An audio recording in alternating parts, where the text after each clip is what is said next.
Welcome back to my channels. I hope आप सभी अच्छे होंगे और आप सभी पढ़ भी रहे होंगे बिकॉज आप लोग के एग्ज़ाम्स में भी ज़्यादा टाइम नहीं रहा है।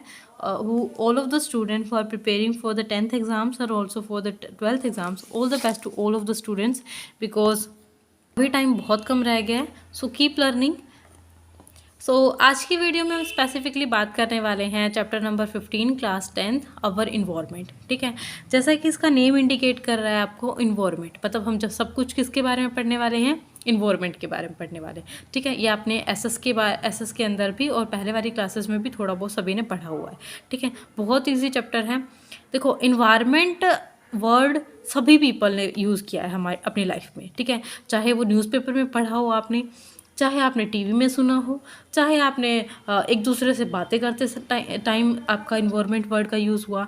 और इन्वायरमेंटल इश्यूज़ पर भी काफ़ी जैसे न्यूज़ अगर हम सुनते हैं तो इन्वायरमेंटल इश्यूज़ पर भी बहुत ज़्यादा मतलब बहस होती रहती है। ठीक है, तो चैप्टर हमारा इन्वायरमेंट है, तो सबसे पहले हमें ये जानने की ज़रूरत है कि what is the meaning of environment. ठीक है, सो इन्वायरमेंट क्या होता है, let us specifically talk about this. ठीक है, सो बेसिकली बात करते हैं हम हमारे इन्वायरमेंट के बारे में। तो इन्वायरमेंट की डेफिनेशन क्या हो जाएगी, everything that surround us is environment and it includes both living things which is biotic factors और सारे नॉन लिविंग फैक्टर्स। ठीक है, इन्वायरमेंट जो भी आपके चारों तरफ प्रेजेंट है, हमारे चारों तरफ क्या है, लिविंग थिंग्स है, नॉन लिविंग थिंग्स है, वो सब किसके अंदर इंक्लूड करेंगे आप, इन्वायरमेंट के अंदर इंक्लूड करेंगे। तो इन्वायरमेंट की एक सिंपल सी डेफिनेशन है आपकी, everything that surrounds us is the environment and it includes both living things.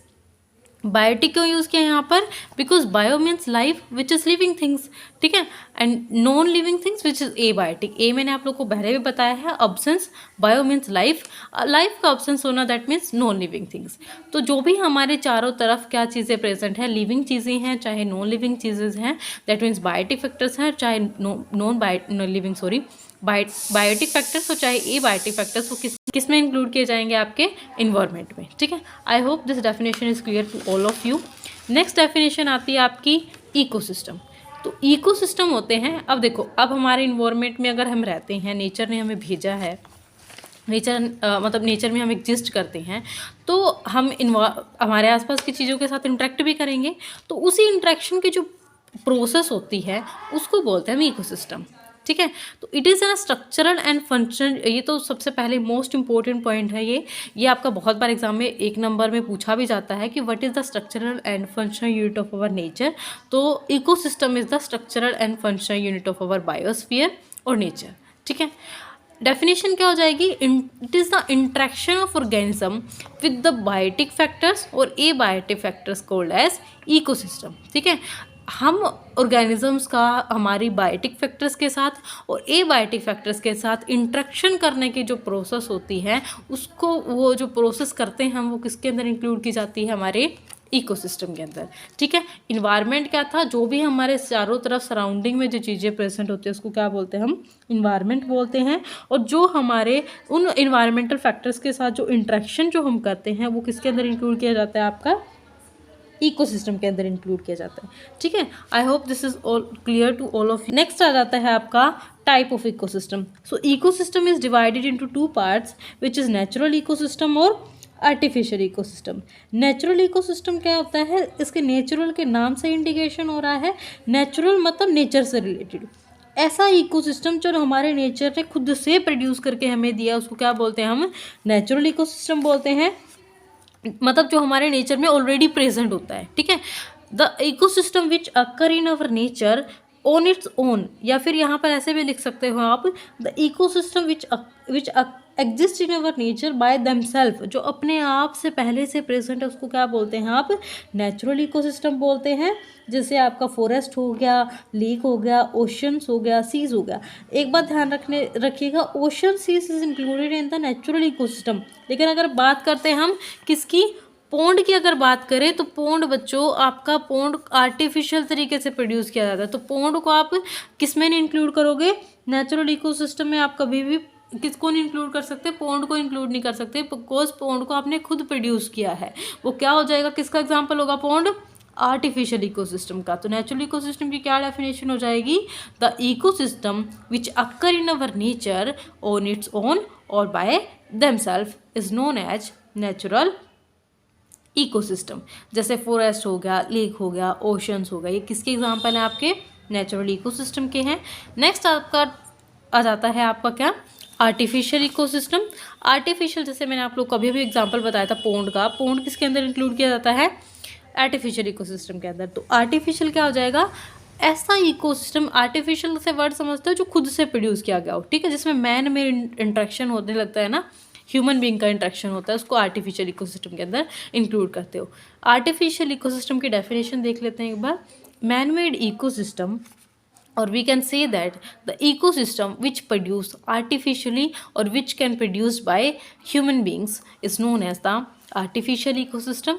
ठीक है, जैसे हमने हमारे आसपास पार्क बना रखे हैं, हमारे जो क्रॉप फील्ड्स होती हैं, ठीक है, और एक्वेरियम जो होता है आप लोगों ने मॉल वगैरह के अंदर या आजकल सभी शॉप्स पर लगभग रखा होता है।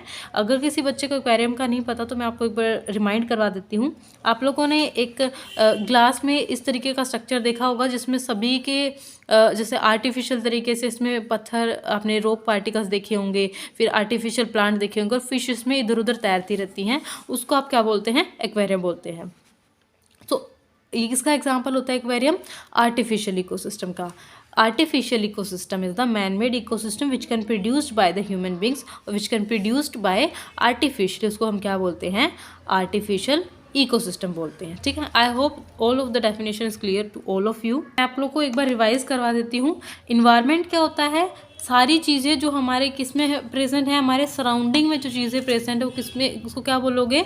इन्वायरमेंट। ठीक है, चाहे वो लिविंग थिंग्स हो चाहे नॉन लिविंग थिंग्स हो, और बायोटिक फैक्टर्स, ए बायोटिक फैक्टर्स कुछ भी हो, वो किस में इंक्लूड करेंगे? इन्वायरमेंट में। अब इन्वायरमेंट से इंटरेक्ट करने के प्रोसेस, ठीक है, मतलब इन्वायरमेंट के फैक्टर्स के साथ जो इंटरेक्शन करने की प्रोसेस होती है उसको क्या बोलते हैं? हम इकोसिस्टम बोलते हैं। और ecosystem is also the structural and functional unit of our biosphere और नेचर। ठीक है, नेक्स्ट आ जाता है टाइप ऑफ इकोसिस्टम। तो इकोसिस्टम को दो पार्ट में डिवाइड किया जाता है, एक होता है नेचुरल इकोसिस्टम, एक होता है आर्टिफिशियल इकोसिस्टम। नेचुरल इकोसिस्टम नाम से इंडिकेशन हो रहा है जो आपका नेचर में ऑलरेडी प्रेजेंट होता है, उसको क्या बोलते हैं हम? Natural ecosystem. जैसे ओशन हो गया, ओशन हो गया, सी हो गया, ठीक है, फॉरेस्ट हो गया, ये सब किसके अंदर? लेक हो गया, ये किसके एग्जाम्पल है? आपके नेचुरल इकोसिस्टम है। उसके बाद आर्टिफिशियल इकोसिस्टम क्या हो जाएगा? जो हमारे द्वारा जो आपका प्रोड्यूस किया जाता है इकोसिस्टम, उसको क्या बोलते हैं हम? Artificial ecosystem. जैसे हमने पोंड बना दिया, हमने हमारे आसपास पार्क बना दिए, एक्वेरियम बना दिया, क्रॉप फील्ड बना दिया यील्डिंग करने के लिए, तो वो सब किसके एग्जाम्पल हैं? आपके आर्टिफिशियल इकोसिस्टम के।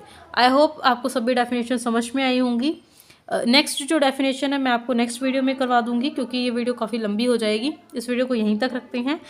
Keep learning all the student and आप अभी अगर आप लोग को समझ आया हो तो please like share and subscribe.